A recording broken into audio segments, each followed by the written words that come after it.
Yeah.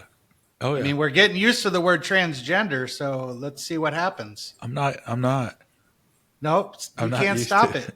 You're that old that's about to die off, Barry. That's The right. new I shit's don't believe in coming. That's transgender. right. Yeah. What comedian is that? He talks about that's Chappelle. who is that? Ralphie May. Ralphie May. May. Transvestites. That's right. Transvestites got big, Daddy. Yeah, I mean, Yes, they That's do. right. That's a life lesson for you, son. these people So come what? into our hospital and we have to tell them, so we're treating you So as what medically, I you don't. are. So we don't care what you think you are. So you don't have ovaries. We're not going to treat you like a man if you got ovaries or something like that.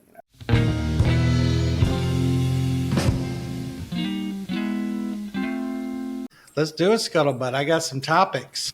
All I got some right. good questions. All right. Good deal. Well, you want to kick us off and Hell yeah. we'll knock this out of the park? Welcome, my brothers and sisters, the two old goats. We're about to get a little uncomfortable with Russ. All right. Big Russ. Hi, everybody. Welcome aboard, Russ. Thank you for having me. Yeah. Good to see you. Welcome to the group. Welcome to the pod. Hell yeah. What's up with the dress shirt, Barry? You going to a funeral or something? Well, I probably will be. My Uncle Pat died today. Well, that just Lord. made me feel like shit for asking a question like that, you asshole. I'm sorry about that. You're not supposed to respond like that. Well, this room, you ask a question, you better know the answer. I hear you. No, Oh, I'm sorry about that. not. I just my a work shirt. Oh, what happened to the Cosmo pastels? Well, this is kind of Cosmo. It's a forest green. Black. Oh, is It's that green. That's Yeah. black, like your Like my Clint Black or personality. something. Yeah, like your soul black. Right. All right. Well, you want me to kick it off? Well, Ask cool. a few Yeah. crazy questions. Yeah. Ask a crazy question. All right. Are you ready, Russ? Oh, yeah.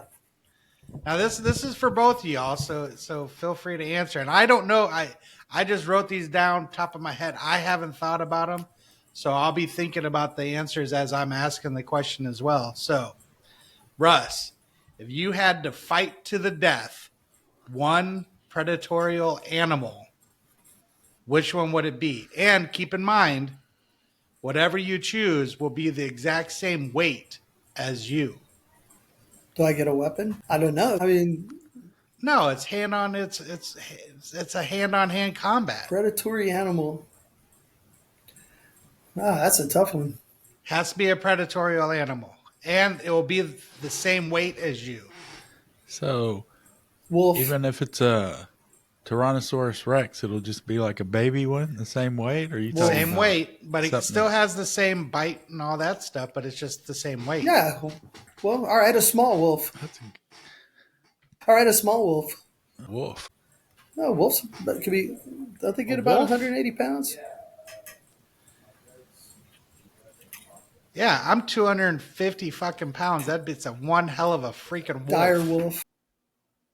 They're that big. Yeah, A the dire wolves. wolf. Well, some of the wolves they reintroduced to Colorado, they didn't have the I kind think they wanted, and they I think messed up and I think I'd go with got a some wolf. I bigger think and I could take stronger them. version. I'm used to big dogs. I think I could take them. Yeah. Oh, is that cheating? Yeah. All right. I don't know. No. That's I'm going with wolf. Get it. A big wolf. It was just a gee whiz question. What about you, Barry? What would you get? I don't know, man. It wouldn't be a bear, tell you that. Why not? Because they start eat. They don't kill you. They just start eating you. Well, that's why you're supposed to win. They usually start eating your butt first, and they don't care whether you die or not. They're just eating. So I don't know. Is a deer predatory Nope. or elk? Yeah, they're predatory. Can I No, change they're my? not. Can I? I don't want no lion or something. What's that? Man, What Go would you ahead. do? I think I'd change my answer to man. You fight a dude your same Yeah. weight? Oh yeah. That's a good idea. There you Yeah. go. You I got think better you won the chance prize there. there. You win. Ding, Yeah, I ding, think ding, I'd ding. buy- Yeah. You got. I I think I'd have a better chance with a man than I would with a wolf. But we're pretty predatory. Right. There you go. We're the apex predators. Yeah. Oh yeah, we're more than any of the rest of them for sure. At least that's what we Good think. stuff. Yeah. Good deal. You like that? Right? Yeah. Okay, now this is a deep one. Okay, this one's deep. That other one was just an icebreaker, just to get the juices flowing. That's what she said. That's right. All right. If you could be part of any historical event, what would it be, and what role would you play in? Uh-huh. Historical. Any historical event. Any. Yep. Modern day, way back in the day, whatever.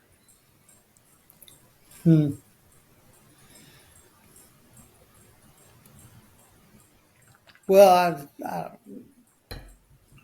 maybe the moon landing. Good one. 69. Yeah. I'd like to be Neil Armstrong. I would be the first guy to step down on the moon. Really? There you go. I don't think I could get in one of those spaceships. I'd like to be the first guy to step on the moon. All That'd that be stuff, a cool you thing. know, Elon talking about going. Well, you could sign up for Mars. Elon taking volunteers for Mars, I think. I know you can't come back. You'd like to be the first actor to pretend to walk on the moon? Yes. On the flat Earth. You want to be in the movies? Yes. I want to leave from the flat Earth. How about you, Barry? What do you got? There you go. I'd want to be on the Texas side of the when they took Santa Ana at the San Jacinto battleground. You want to be on the Texas side? Yeah. Okay. Yeah, those are crazy times. I mean, I'm a Texas boy, so they let them. They made Santa Ana chase them halfway across Texas and wore their ass out and let him sit over there and getting all drunk and everything with his girlfriends.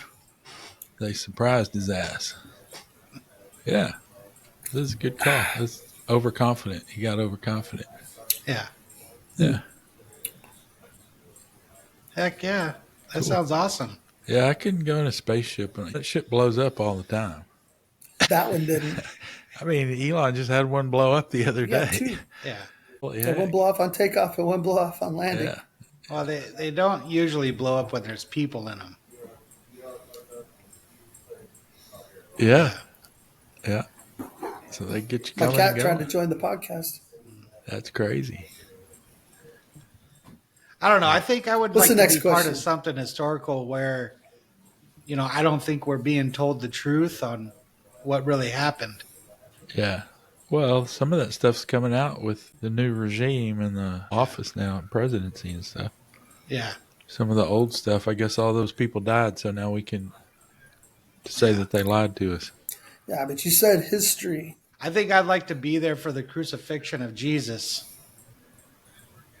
Oh, that's a good one. Yeah, I want to see what's really going on.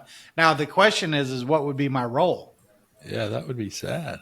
Am I on the Rome side, or am I on the Jew side, or, Yeah. Those really are the only two sides because there were no Christians then. Yeah. So am I a Jew or am I a Roman? I don't know if I'd like to. Well, either one, you're a bad guy. I don't know which one's worse. Well, Pontius was left kind of without a choice. The Romans in that deal, Well, you guys say there's no good side there, but the truth is it all had to happen for a reason. So there is no good or bad. There just is, and it happened for a reason. So, right. And the Romans really weren't bad because they tried not to kill him, and they gave the choice back to the Jews. And the Jews chose to kill Jesus over a known criminal thief, murderer. Right. And they took him to save him instead of Jesus. So it ain't on the Romans. It's on the Jews. His own people. Well, and that's the thing is if you go back in time like that, you can't really say the Jews were bad. They had this guy telling them that hey, what you're doing is wrong. You got to do it a different way. And they're just like normal, regular humans that are saying, wait a second, this is just the way we've always done it. All right. Why would we want to change? That's mankind. You can't blame the Jews for that. Well, We've been killing different people since the beginning of time. Oh yeah. Oh, I'm not denying that at all. Yeah. But I mean, the big problem I have with the Jews is once The big problem I got with the Jews on this topic, okay. So to speak. Don't leave, Russell. You're not going to get in trouble. You know the Jews own social media, so we're about to get canceled. Yeah. I'm trying to figure out my part in it. As we haven't so far. Right? They definitely had a part in it. Well, here's the deal. It's the same thing that happens. It's the same thing that happens in every industry or every scientific endeavor or whatever. You have what's called the old guard, the people who came up with all these ideas based on what they could figure out so far. And they say, well, this is the way it is. But then the new people come along and they realize, no, it's not. If you really ask the questions and you really do the test, it's something different. It's like stuff that's going on with science today, and especially geography and all that stuff, and how old is the earth and how old is man. Well, until all the old guards die off, because they're the ones holding the keys to the books and the approval or the grants to get money, until they die off, that's when their old ideas that are out of date die off. That's when the new ones can start. Well, that's what happened in religion with the Jews. And the only problem is when Jesus died and those Jews died off, they didn't adopt the new stuff. They're still sticking with the old thing. Yeah. So who's right? Yeah, we're right. Yeah, well, we're the new ones. Why the new kids on the block? Right. We're wrong about other stuff. We're right about Jesus. Right is so subjective. Right is very subjective. I mean, my right might not be your right. I agree. Your right might not be my right. And I think, truthfully, the Jews probably have it better than the modern day Christians anyways, because they're definitely not following the teachings of Jesus, because Jesus didn't teach us to worship. He taught us to be the example. That's the big difference. He didn't say build churches. He said go be the church. Yeah. Yeah. That's what he did. Now who's wrong? There you go. They definitely follow the Ten Commandments a little different. Was created that Jesus said, don't create that. Yeah. Oh, yeah. Yeah. Well, things can be true, but not the truth. Yeah. Well, hell, did you hear the thing? I was listening to Joe Rogan. He was talking to this comedian. He was saying about how, isn't it interesting, the rise and the fall of all these mega powers, And this comedian, I can't remember his name offhand, but he had said, I don't believe that. I don't believe that they fell at all. He said, I believe they were transformed. He said Rome became this ultimate power, but they didn't disappear. They became the church. Right. Right? So Rome transformed into the church. He said, like England was this big powerhouse, but they didn't just be gone. They became the bank. Yeah. So I wonder what America is going to be when we fall.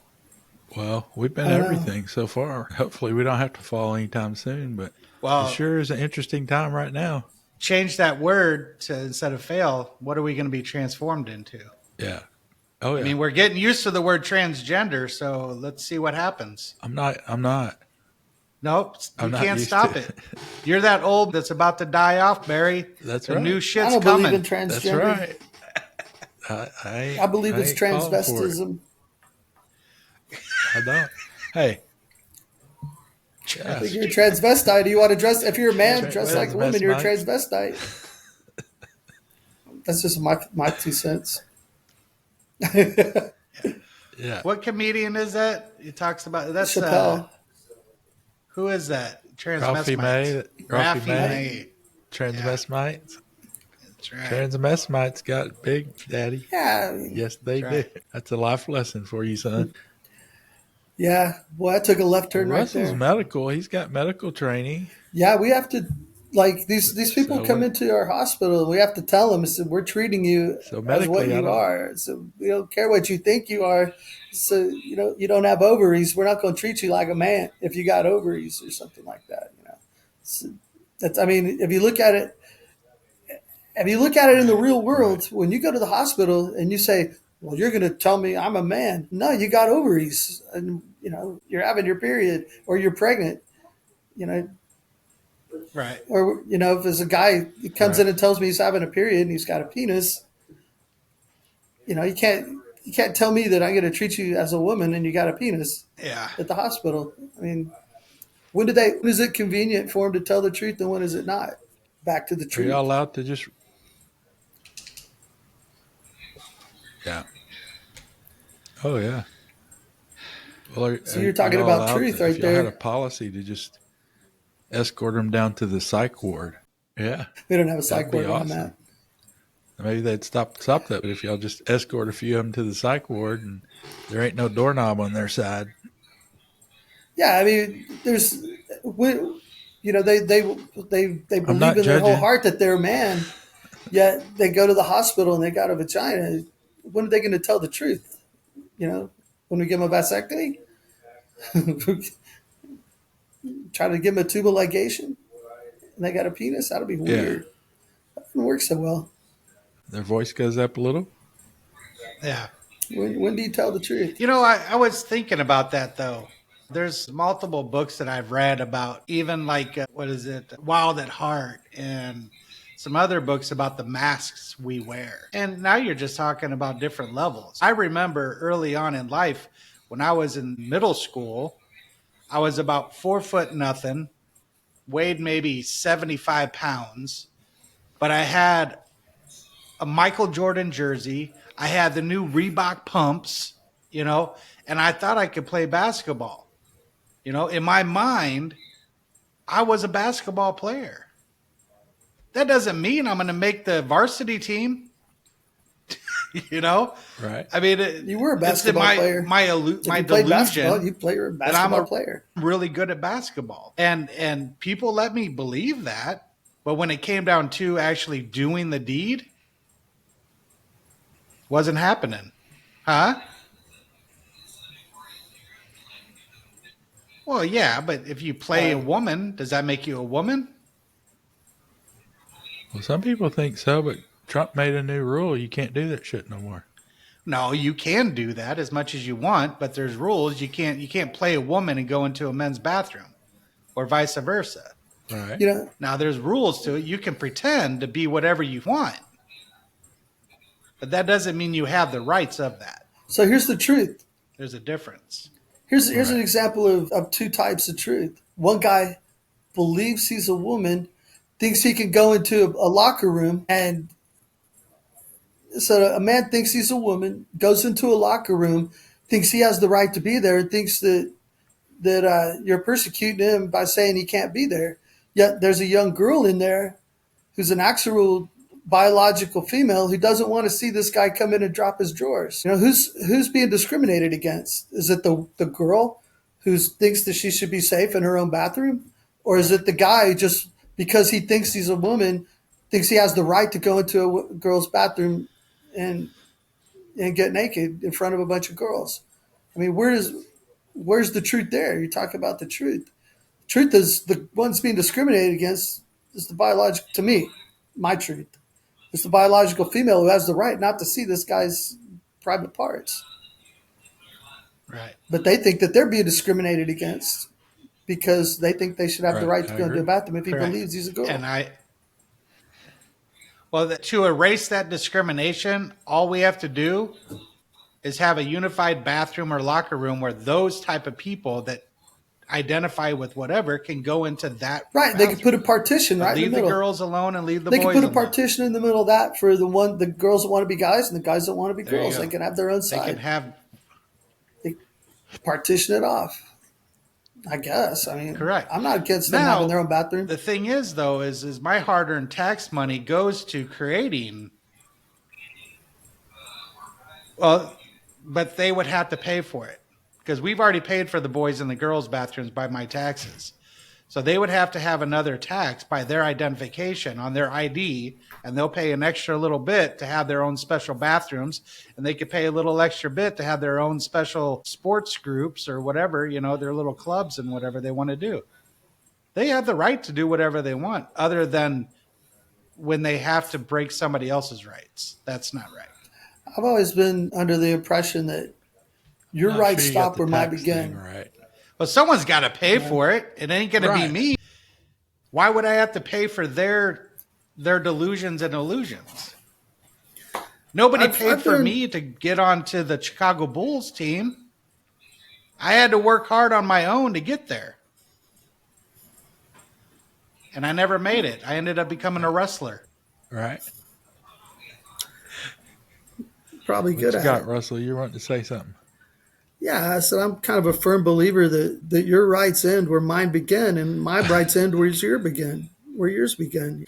I think they're kind of I don't know if that makes sense, but I don't think I can bust into your rights, and I don't think that you should be able to bust into my rights. It's kind of like that bathroom thing I was talking about. Whose rights are wrongs? I don't know. It's like me paying school taxes. I don't have any kids. I don't have a dog in the hunt, but I'm paying, thousands of dollars in school taxes every year. I'm 59 years old. Yeah, I agree. Why am I paying school taxes? Well, that's a good in school. The theory is it makes your community better to educate the children.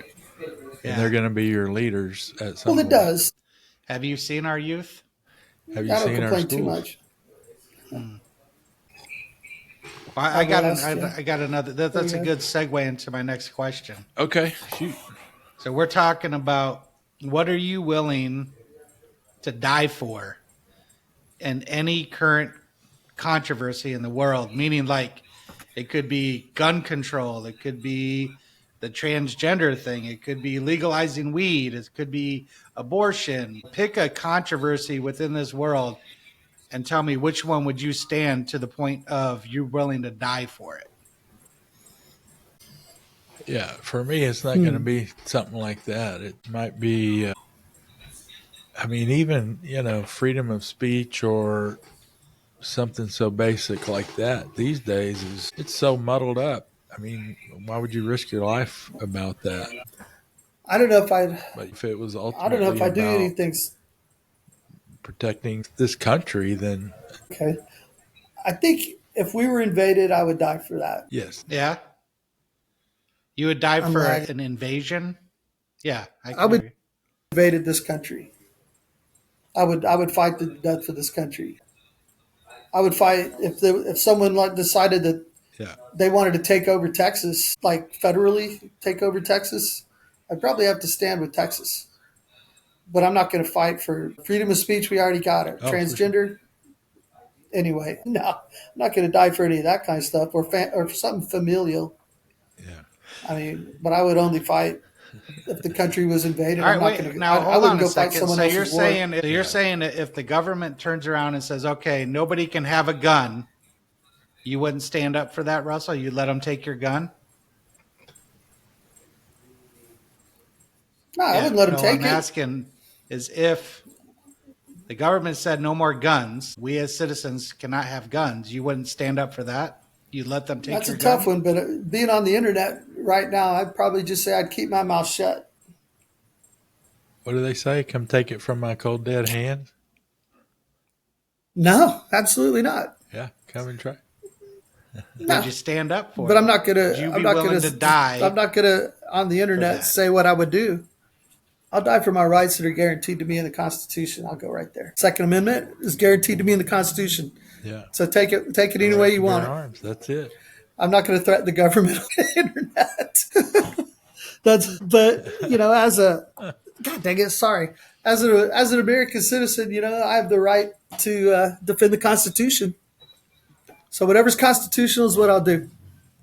Well, until they try to change it. Yeah. Well, you don't have the right. It's not necessarily a right. It's a responsibility as a citizen to defend it. Right. Well, yeah. We haven't taken an oath like a military person. Well, to say defend the Constitution. Well, yeah, but what about, like when Joe Rogan was talking on his comedy tour, when he was saying that Thomas Jefferson comes back and goes, "You guys are still using the same Constitution? I wrote that with a feather. You guys are supposed to create some new stuff." No, that's not how it works. What do you mean it's not how it works? You're talking something that They was can make written amendments. They can't how many change years it. ago? Yeah, that doesn't matter. So how long ago was the Bible written? Well, that exactly. I'm saying the same thing. And we don't follow the Bible. Well, we don't follow the Constitution either, but that don't mean it's wrong. We're wrong. The Constitution isn't wrong. I don't know. I think in a lot of ways it was divinely inspired. Yeah. Well, I think our book I was don't think it's divinely divinely inspired. inspired. That's all human rules, man. Well, when we got away from the main Constitution and started adding all these amendments and different things, that's man. Well, that's all man. Yeah. You think God is saying everyone has the right to bear arms. Everyone should be able to say what they want. You think God gives a shit about that? Yeah, he does. No, he has nothing to do with that. He's That's more what concerned with more important things like gravity and oxygen. No, He doesn't give a shit about what you think or say. he takes care of gravity and oxygen in his subconscious. He don't even have Yeah, to think about I think there's times when there needs to be amendments. Like, the women get the freedom to vote, like people of color getting the right to vote, things like that weren't in the original Constitution. There's things that are obviously needed to be amended, but I don't think you should take away the basic rights that are guaranteed in the original Constitution. I think that was written for a reason. Just me. I think you have to own property to vote. Yeah, I wish just that was that's the what I'm case. saying. I think it needs to be rewritten altogether. There's so many different changes now. I think we need to ask ChatGPT to write some new constitutional rights for us. Yeah, no. No, thanks. You're so ChatGPT stuck is in the liberal. past, Barry. You got to No, get you- up with the times, man. You get Grok to write it, not ChatGPT. Or Grok, whatever, some AI, Right. something Grok. that's neutral party. I think Grok hangs a little more towards the truth, or what I would like the truth to be. Yeah, from my understanding, Grok is more sarcastic than anything. Well, he has would- modes. You can choose a mode. You say can choose Grok? sarcastic or joking or serious. Or or this is sexy. serious, Grok. Yeah, Grok. Gronkowski? Elon Musk AI. It was pretty funny. Yeah. I enjoy watching Elon work. He's a lot of fun. Grok. Grok. Yeah, and Homan. Yeah. I like watching Musk work and Homan. He's doing a Oh, good yeah. job. The only people that are mad at Musk have something to hide. Just saying. And Homan, he just says it like it is, man. I think things Yeah, are they're going being found out. pretty good. Yeah. Is that the guy with the tattoo on his chest? Which No, one? Homan's the border. Homan's in charge of border security. Oh. ICE. Yeah. Homan, he's the border security. I listened to a little bit of Yeah. him He's talking sending this them back. afternoon. Who's the guy with the tattoo on his chest of the Border czar. old cross Yeah. or whatever that was? Yeah, right there below his navel, he's got the big American eagle right there. What are you talking about? I don't think Homan does. Maybe. I don't know. No, we heard it. I do have a huge delay. My next question for you, Russ. If you were the sole decision maker on what movie would be put into existence for eternity, what would be that one movie that you would share for eternity? Oh, easy. Don't say Bull Durham, Richard. One movie I would I don't think share. you can take just one. Nope, you can For only eternity? got to pick one that you need to share with the rest of the world forever. That's a tough one. With one movie for eternity. It's got to give some life lessons. Arthur, the original. That I had to Arthur. watch. Bitterman? Oh, life lessons. That's my I was going to say, I was going to say the Holy Grail, but Yeah, you got to share it with the world for eternity. I was going to What say would be life that lessons. one? Nice. One movie with life lessons. Nice. Forrest Gump. Well, it doesn't I'm gonna have try to be. something It can here. be whatever you want, but it's going to be shared with the world for eternity. Screams Side of Bull app. Durham.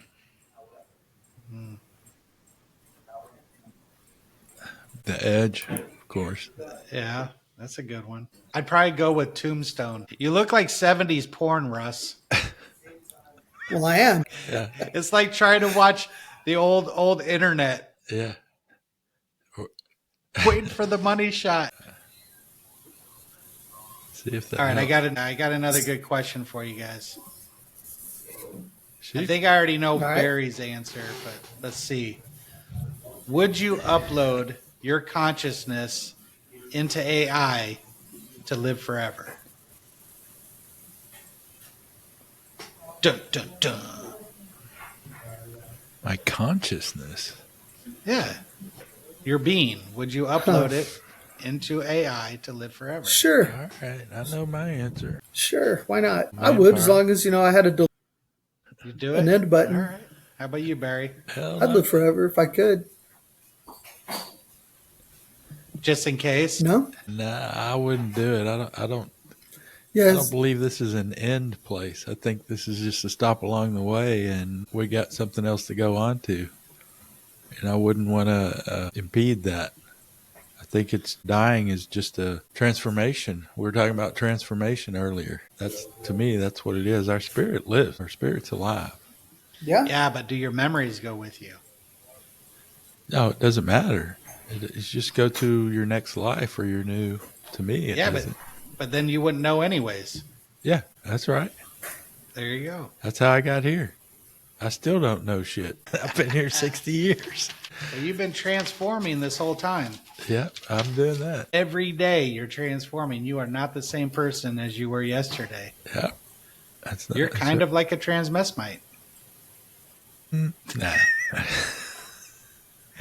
You're changing all the I time. don't know if I'd want to live You're away. identifying with somebody new every day. No way, shape, or form. I don't. I think I'd be tired after a while. I'm like, all right, get it over with. I'm done.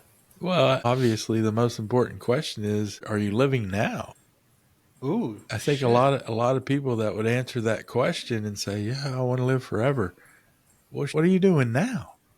What's so exciting that you want to keep this going? Or are you just hanging on because you're scared or you don't know what's coming up?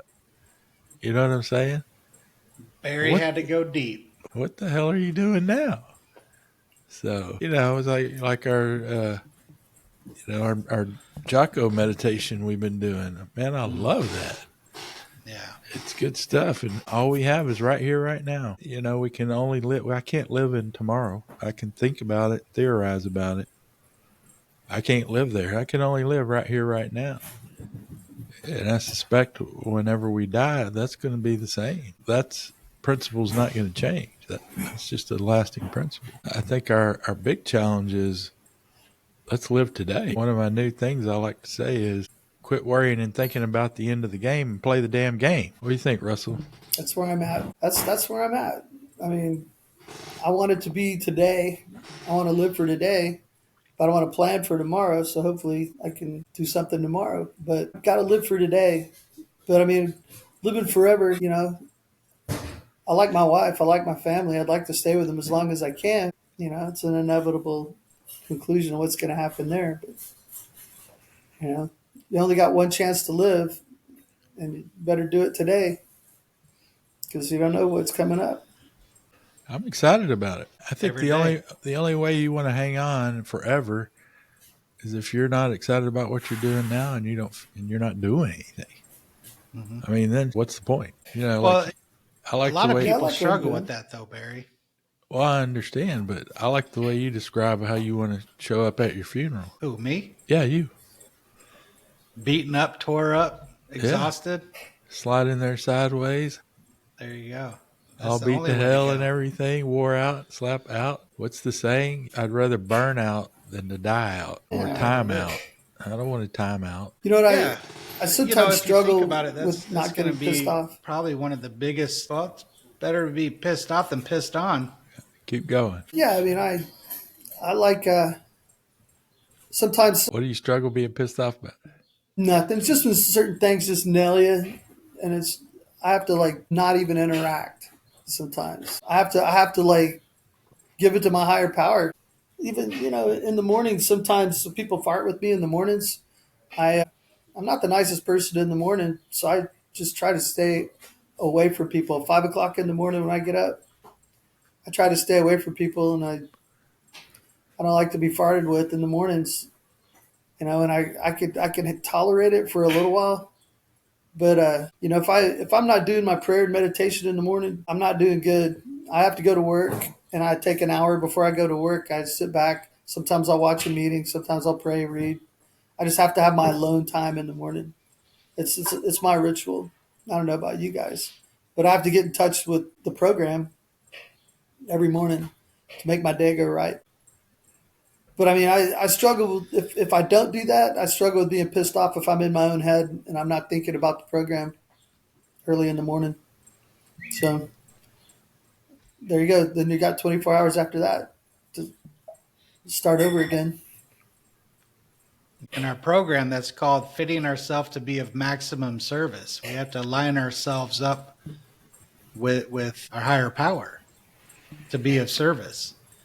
So to get outside of ourselves, to meditate, to think outside of us at that moment prepares us, because some bullshit's going to happen. It don't matter. It's going to happen. So you better get prepared for it. Just like, I love what you said about the Jocko Willink field guide book that he's talking about. You got to be prepared for the battle in all aspects. That includes meditation. Yeah. Well, it's the little things we do every day. That corresponds with what we tell people all the time. When life comes up and they're worried about it, they call, I'm going to miss a meeting. Well, the reason we do this, the reason we do meetings, the reason we study, the reason we talk to each other all the time, and the reason we're accountable to each other is so that when life comes, we can go do life when it comes up. And it doesn't, for me to miss a meeting or something like that, it's not going to affect me if I'm participating in life. My kids need me, or my family has a trip, or whatever. That's why we do this whole thing, so I can live life. I don't go to meetings so I can go to more meetings. Right. But now if you Right. miss a meeting because you don't feel like it, No, you come up with bullshit excuses, that's different. Yeah. I can count how many of those I've done in probably 22 years. Meetings that I didn't go to because I didn't feel like it. Probably one or two, if that. I haven't had the opportunity yet. Yeah, I saw him a couple of days ago. Okay, yeah, you were saying you go to a lot of meetings. Was there more to that? When I don't want to go to a meeting, I probably should go. And when I really want to go to a meeting, then I'm in a good place. And if I don't go, I feel bad about not going. It's kind of weird, isn't it? You don't want to go, but then you go, but when you really want to go, you kind of feel bad. Oh, right. No, I was just saying that when I want to go to meetings and I don't go to a meeting, I feel bad. But if I don't want to go to a meeting, I feel like I need to go to a meeting because I feel like I'm resting on my laurels. I got some pretty big laurels, Some big huevos. There's a guy we know in another meeting who attributes his 40 years to consistency. I asked him, so how'd you get 40 years in? Consistency. I can't, 3 or 4 days, 5 days, like when I went on my road trip last year for 10 days or whatever it was, I felt real weird because I didn't stop at any meetings while I was on my anniversary road trip. But I needed to get back. As soon as I got back, I felt it that I needed to be at one. Yeah, but to me, I don't want to be a meeting maker, make it guy though. You just got to do work. Got to be. Yeah, for sure. Well, like I said, when you go on vacation or something like that, that's why we do this. What we do all year long. That's why you said consistency. That's why we do this consistently, so that when the time comes, we can go do life. Steve told me early on, I was complaining to him, and this was in my first year. how long do I got to go to all these damn meetings? I hate going to these meetings. And he stopped me for a minute. He goes, you know what? You only have to go to these meetings until you want to go to these meetings. It took me probably 3 years to figure out what the hell he meant by that. Yeah, So, I'm at the point now where if I go, great. If I don't, better be a good reason for it. If it's one of my consistent days that I go, right. I mean, I don't have to go every day. I'm not worried about drinking or anything like that. But sometimes I get into myself a little bit, and sometimes I need to work with others. I need the actual physical doing the work part. Like reading with a guy, reading with a group of guys, that kind of stuff. Oh, for sure. Well, that's the thing we see a lot in this program. People that are early in sobriety that are repeating this. We used to call it repeating the sayings on the wall, or they're saying what they've heard say in another meeting because they sound smart. The problem is they don't have the experience to back it up. I don't. Hell, I still consider myself very new. Oh yeah, I've made it. I've made it a little bit of time, but I'm so far from a guru. It's pathetic, man. right. Well, that's I still consider myself new. I'm not as new as some people, but I'm still new. Yeah, the more I think I know, the more I realize I don't know shit. Right. Got to be Oh yeah. teachable. Yeah. Yeah. 100%. Yeah, that lesson almost cost me my life, becoming teachable. Or as Mel would say, learning to believe in that ass whipping. It almost killed me. Right. So you knew who I was talking about. There you go.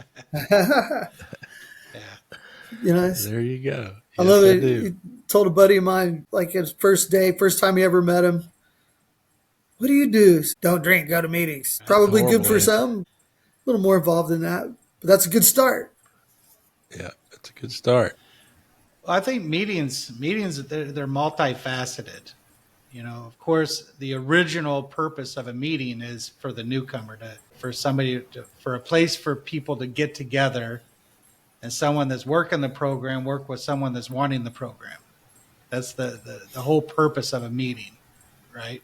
That's it. But there's also another function of the meeting, which is a bunch of us getting together, you know, shooting the shit, having a good time. So, depending on where you're at in that day, meetings they'll serve different ways, you know. But I do believe in what both of you guys are saying, that the day that I think that I don't need to go to a meeting is the day I better get my ass to a meeting. Right. Luckily, I have never thought that. I've always wanted to go to meetings. Now, there's things that happen, I get to go spend time with my kids, I get to go spend time with my wife, work, whatever. But it's never ever a thought of, well, what I'd rather do. It's not about that. It never has been. And just the mere thought of I don't want to go to a meeting would make me feel really uncomfortable. Really, really uncomfortable. Even if I don't go to a meeting and I know I'm not going to be able to go to a meeting, I still want to go. I mean, Right. just come hang out and say howdy, you know. But it's not the. I mean, if I'm tired and I want to go to sleep, I probably need to go to sleep. I mean, there's times when, I might feel like shit, and maybe I need to just not go, even though, I kind of feel, like I want to go, but I still shouldn't. Yeah. But I don't ever want to be thought of as one of these guys who just comes sits down at a meeting, never says anything, and just be a meeting maker and can get up and leave right after the end of the meeting. Yeah. I need to be involved in this shit in order for me to stay sober. I get wonky thoughts. I'm not going to say that even after a couple of years that I say, oh, maybe I'm good. No, I'm not good. Yeah. I'm a sick. That's right. I remember that meeting you shared, and it me all up mentally. I had no idea what the hell you were talking about. And I loved it. I loved it. Those wonky thoughts. I can do that. Yeah. Well, here. Now that you're all caught up, let me ask you another question. Do you believe that most people are born naturally good or naturally selfish? Yes. Most. Yes. Most people. Yes. No, that's not the answer, Barry. I said you got to pick which one. I think Are they most people mostly are born? what they're taught. I think they're Okay. products of their environment. I think they're born to be what they're taught. And Okay, so I which think, side is it on? but I think they all have a self-preservation mode. I think you have to be taught good and evil.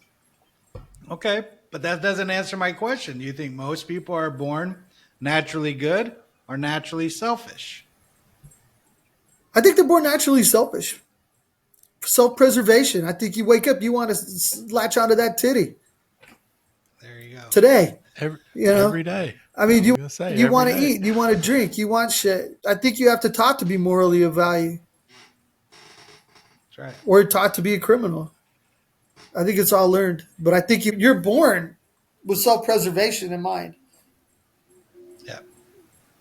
Yep. That answer Is anything? it the?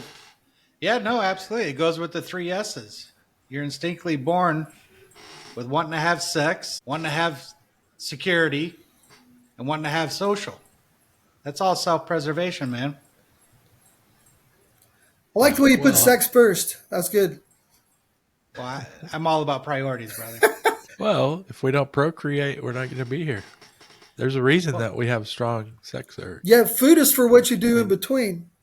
Right. That's it. Yeah, hey, gotta have a sandwich.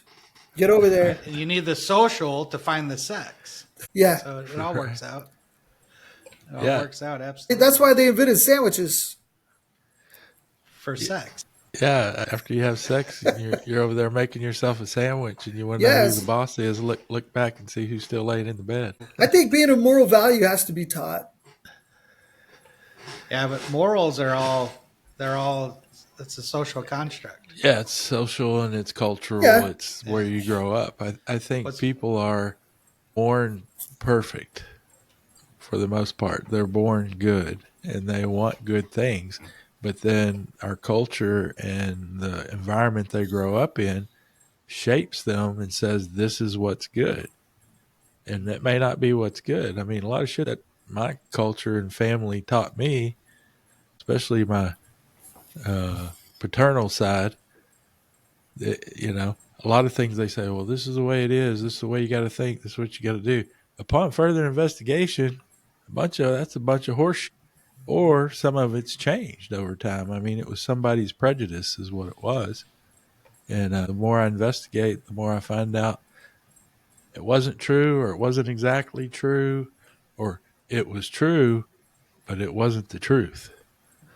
I think I was born a maybe filthy true animal with animal instincts, and I had to learn to be good. Absolutely. About 2 years ago, I learned how to be good. It was strange. Finally, had some good teachers. Yeah. Well, I think it's important to have an open mind because what we think is good today ain't going to be good tomorrow. right.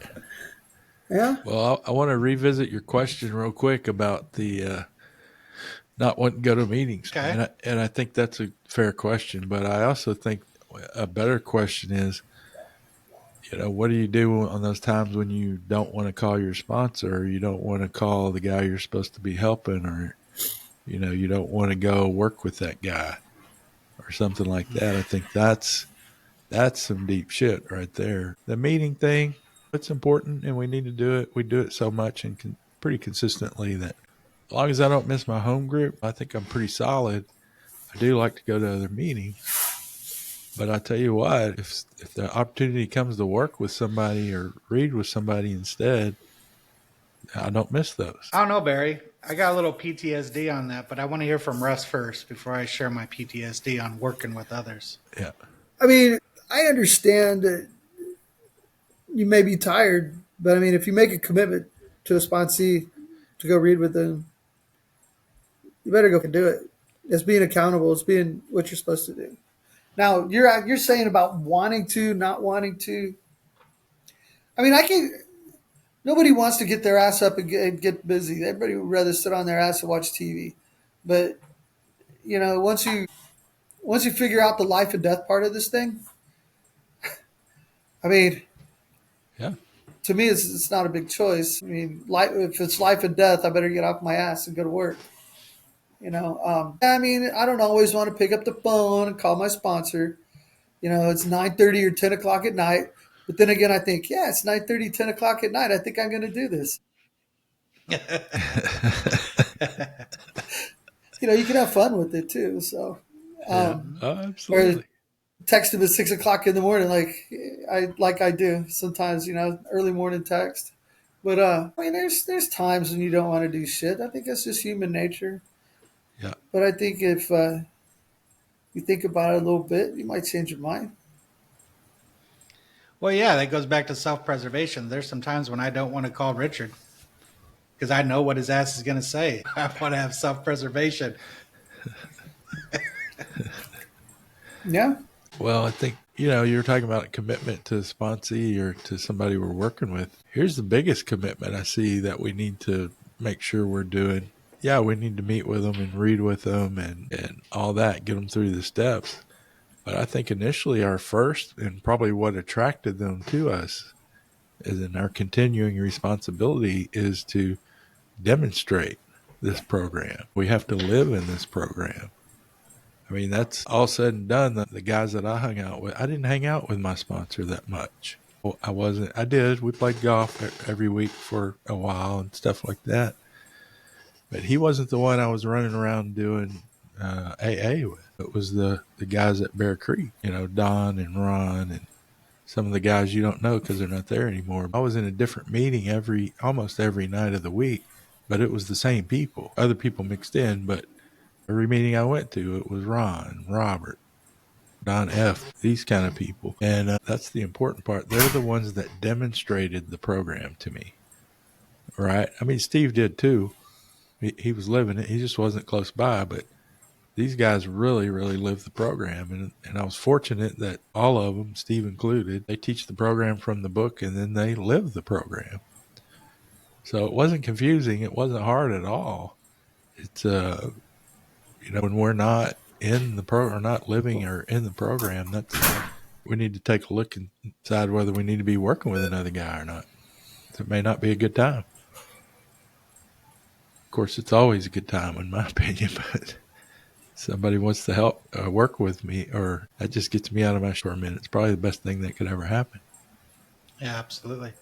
Well, that's where I was going to share with you. So I'm always willing.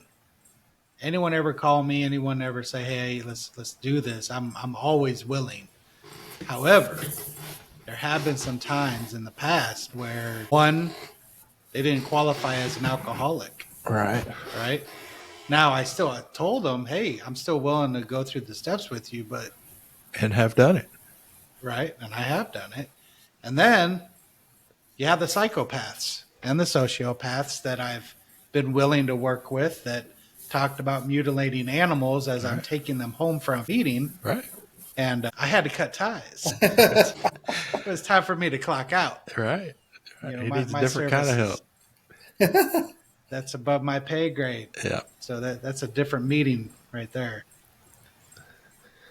But Tom, if he had the capacity to be honest, Tom, he could have made it. Yeah, there's some crazy ones. Yeah, absolutely. I had a thought. Good stuff. What's that? I want to hear your thoughts. I got so enwrapped in you talking about mutilating animals. I was thinking, what? I forgot what I was going to say. I think I did a 12-step call once. I've never done any of that kind of stuff. I think I'd like to do that. I don't know. A 12-step call? I don't. Yeah. Well, I mean, they do that hotline. Do they even still do that anymore at Intergroup? I think they do. Yeah. For people who need it. Yeah, that's mostly phone work. That's good work too. Yeah. You ever do that? Yeah. It's not like the way it used to be where you go to the facility. It's actually they forward the calls to your phone. To your house. Yeah, we used to have to drive to Intergroup. Yeah. Yeah. Now they can forward the phone to your phone and you have it for a certain period of time. I think they still do it. I haven't done it. I did it earlier in sobriety. So, yeah, a group of us from the halfway house that managed to get a year, we did it for a while. Be a good thing stuff to do. Yeah, well, 12-step calls are, They're interesting. I mean, if I get another one, I'll take you. But No, I we take it drug back. I've guys done out. one. Yeah. How was your experience? Friend of mine got off the bus coming home from work and got got underneath the I-10 and was it Tower Oaks, whatever that is, right by I-10 and Highway 6. Right. There's where you go under right before you go to. There's like a gas station right there, and I just happened to be at Highway 6 in Memorial, and a friend of ours calls me up and said, "I just got beat up," and he was right there, and he was pretty well drunk as hell, and he was on the side of the road, could hardly stand, and of course the fire department and police show up after I did. I was right there, so I beat fire department there. I identified myself, showed him my cards. I told him I got him, and I took him home. I said he doesn't need to go to the hospital. He doesn't need to go to jail. I said I'll take care of him. I identified myself. I told him I was his sponsor, which I kind of was. If he ever had a sponsor, I'm probably it. Yeah. If he ever had one, but I took him back to his house, tried to keep him from going to jail. Right. He had some cuts and stuff. Nothing that I would call serious. Right. Then again, I've seen serious. I figured he could sleep it off. Oh, yeah. But that's the only closest thing I've ever come to doing a 12-step call is keeping a guy out of jail, taking him home. Right. He had about another 2-mile walk because he'd take the bus to that bus station there and then walk to Parker Cypress. Yeah, plenty Well, of time. Barry, you might want to define what a 12-step call is because not everybody on here is in the program. Yeah, okay. Yeah, a 12-step call is when we actually go out and try to help somebody who's probably at a crisis point, or their family usually calls, something like that. Can you come talk to this person? I've gone and gotten guys out of hotel rooms that, what are they called? Those long stay, week stay, where they've been there for a month, and it looks like it. You got to wade through the bottles and the cans to get to them. But yeah, that's a 12-step call. Is you're essentially going to share your experience with somebody, and hopefully, if they're ready, get them started in the program. And if you go by the book, chapter 7, it tells us exactly how to do it. It's not hard. And one of the things it says is if they're not ready or whatever, it says leave them alone and wait until they get good and drunk again. And then the next morning when they're feeling hungover, that's a good time to call them because they're in a lot of pain and they're ready to get out of that pain. That really, I found that to be helpful, super helpful, because I'll get a guy's number, because usually when you go on a 12-step call, chances are they're drinking. They've been drinking that day. So I'll get their number, their information or whatever, and I'll wait until in the morning, like you said, wake up about 6 or 7 o'clock and give that son bitch a call. Yeah. If you can catch him then and he's hurting, he's a lot more likely to listen to what you have to say. So that's a good one. Like I said, we've dug them out of hotels. We dug them out of their room at their mama's house. Dragged a few out of a drug house, or 2 out of drug houses before. We got him out of a drug house, and about a week later, I get a call. He's in the halfway house. And I said, okay, what halfway house are you in? He tells me, and I go, oh, I know that area. That's kind of pretty close to where I just got him from. I didn't tell him. Well, then I went and looked it up. It was the house next door to the drug house. And his mom was calling me going, oh my God, it's next door to whatever. Did you know that? And I go, oh yeah, I knew that. And she goes, what are we going to do? And I said, we're not going to do nothing. He doesn't know. As long as he doesn't know, it's no big deal. And he's at the halfway house for the right reason. Well, he lived there for almost 3 weeks, and he finally called me, and he goes, you know what? The house next door was a drug house I used to be in. And I said, no shit. That's the one I came and got you out of. So it took him 3 weeks. He finally saw somebody going in there that he knew, I think, or something like that. But he never did go back in there. As a matter of fact, they tore that house down eventually. But it's interesting. Well, truthfully, it wouldn't matter because if he's done, yeah, he's done. Nothing would get him to go over there. That's it. Yeah, the halfway house I went to over in Tidwell and 59 North, which is not the best part of Houston. I mean, we had 3 houses there, and we saw drug deals going around next door all the time. All you had to do is step over there and hand them some money and get whatever you wanted. But if you're there for the right reason, that's not going to happen. And if you're done, You get thrown out of the really halfway house. You do that. Don't you get drug tested at those places? a good one, yeah, a good halfway house as You want well. to go back to jail. Yeah, there's some that are not so great. They're only interested in your money. But for the most part, the halfway houses are pretty good. And if you mess up, hopefully they'll kick you out. Hopefully. So hell, you drove somebody to Deer Park one time, and you want to tell that one? Yeah, I went. I got a 12-step call. He was a drug addict on the streets. He said he's ready. He's done. He needs help. I went and picked him up. Went and had a burrito with him at Chacho's Mexican restaurant or something like that, and found a rehab that I could get him into. And so we're over in Cypress. I drive him all the way over to Deer Park, hour and a half drive.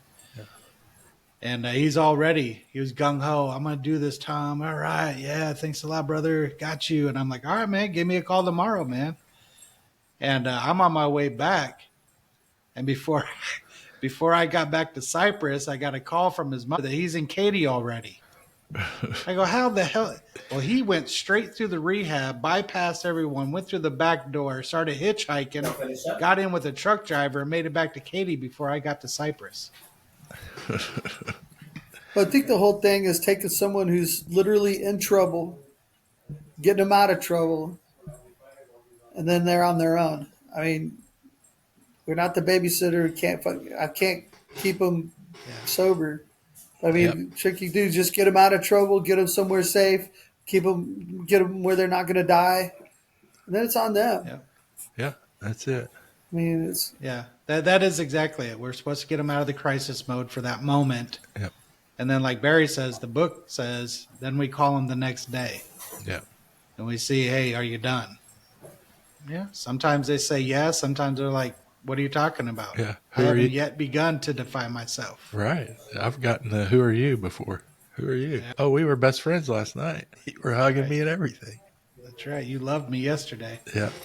I love you, man. I love you, man. Right. Right. That's about it. It's good times. Yeah. Good stuff. What, Russell, anything, what do you see, where do you see yourself going this year? You got working on your, third year? Yeah. One of the things we kind of do, and I'll warn you, I'm not challenging you or asking you to do this, but one of the things we do, you may try it. It can be helpful as we kind of pick a theme for the. I really want to. One thing I want to work on is just being nicer to people. Not being. I mean, one of my character defects is I'm a very crass, sometimes heartless person. I became so numb for so many years. Empathy's not my biggest forte. I'm not real empathetic. I think, this after fourth stepping and fifth stepping and seeing a lot of my character defects, it's helped me to be a little more self-knowledgeable. But I mean, when I'm at work and I'm dealing with patients or customers, however you want to look at them, I'm the nicest guy in the world, but it's a facade. I'm not like super nice guy. When I'm at work and I'm dealing with people that are coming in here, they're sick, they're injured, they need help. I try to be as nice as I can to them because they're injured and hurt. They're hurt enough. They don't need to be me to be a jerk to them because they're already hurt. But I do put on a facade. I mean, I'm not the most empathetic guy in the world. I don't cry at funerals. I'm just going to say that. I pick up dead body parts and go home and eat dinner back at the station. I mean, I'm not like a real warm, fuzzy kind of person. I'm going to work on that. Try to be more empathetic. See what I'm not being empathetic and see if I can make it better. Work on my character defects is my goal. That's a good one. You know what the principle for step 8, right? Brotherly love. Yeah, that's our There creed, you go. right? That's it. That's it. Love and tolerance is our code. So I think if you keep doing this the way you're doing it, which I'm proud of you, and like I always say, let us be proud, you be grateful. But I think what you'll start seeing is that you say a facade. We all have that, but you'll start seeing what you'll start seeing the what you really are on the inside, and that facade. It'll be start getting closer and closer That's what I to need. where, yeah, the more you do this, the more you live this program, the more people you help, it'll get to where that's the same eventually. It's good. It takes time, right? TIME. This I must earn. It takes time, but you'll get there. And it all boils down to helping others in that way. 100%. Yeah. One. Well, in the book, it talks about how you're supposed to view others, especially those that you have resentments against, fear against, anger against, whatever. We're supposed to look at them as a sick friend. Right. And if you can truly look at them as a sick friend, especially in your industry, you do have the ability to actually see people that are sick, right? Well, all those around us, good, bad, or indifferent, they're just as sick, if not sicker, than we are. So, I mean, everybody's out there. We don't know what they're going through, you know? I mean, we're all They're sick. It's sitting just there a different cutting us type of up. sick than they are. Yeah, absolutely. So, there's a few practices that we've done in the past, and I still do it to this day. It's basically looking at finding your higher power within that other person. The Christians call it seeking the Christ within. Yeah. Seeing. Who was it? I can't remember which book we read where you're supposed to talk to somebody and you're supposed to literally image your higher power sitting on that. And how would you speak to that person when your higher power is sitting there right there in front of you, sitting next to this person? How would you respond to whatever they're doing? Well, the truth is, if my higher power knows me well and that person's being an asshole, there's a good chance I'm going to be an asshole. Yeah. Well, one of the women in our program once said that when she's not sure, she tries to look at another person the way Jesus would look at them, instead of using her idea of what that person is. If she looks at him the way Jesus would look at him, it helps her be more empathetic. If she sees a guy that she really doesn't like, she'll say to herself, "How would Jesus look at this guy? What would Jesus want?" So, well, you got to be careful with that, Russ, because if you read the whole part of the Bible, the red part, Jesus didn't always just hug and kiss the babies. No. He called people brood of snakes. He grabbed cords and wrapped them up and whipped people, flipping tables, telling people you're doing it all wrong. So brought down a whole if you're going synagogue. to look at it that way, you got to look at both sides. Yeah, but I mean, I'll try not to look at people the way Jesus wants to kick their ass. Well, I think there are people that, but see, that's the thing. I think that's where we're missing out on. I think that's where people misconstrue. They think Jesus is this docile thing, but he's a warrior too. And there's going to be times when you got to punch somebody in their mouth.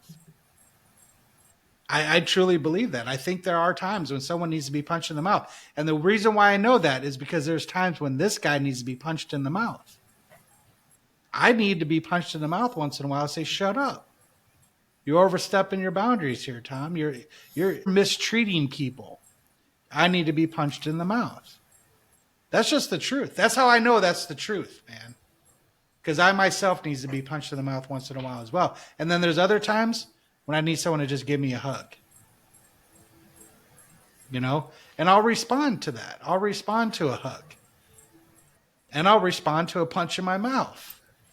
But I think that's where we need to continue to seek the truth within, and our higher power will tell us, hug this one and punch this one. I just feel that's the truth.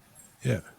Well, the key part of Russ mentioned character defects a while ago. What our work tells us to do. There's a little word in step 6 that I hate, and it's all. All. It says, yeah. Talk about the 7-step prayer. Yeah, we give them all to God, our character defects. So here's the deal. I'm not willing that you should Instead have of me all trying not to be whatever character defect I have, entirely ready. that's not the job. My job is to give it to God, because sometimes God's going to say, you know what? I need an asshole over here. Let me call up Tom, put Tom in this situation, because that's his character, and I know he'll take care of it. So, when we give it to God, God's going to use it the way he wants to use it. And that's what I'm surrendering. I'm not saying I'm never going to get rid of my character defects, like Mel says all the time. Large checks. I like girls with short skirts, and I like trophies with my name on them. Well, that's the not going to change. The truth is, Barry, if you read the black part in the book, it says we're not going to remove any of our character defects. Right. None. Our higher power removes them. Or give them to God. All we have to do is we have to start chopping the wood and carrying the water. That's what we need to be doing. And the character defects that God wants to remove will be removed. That's up to him. That's just a fact. Got to be entirely ready. Yeah. Yeah. Because, Russell, you may be one of those individuals that were born, you being an asshole to people, it's not a defect.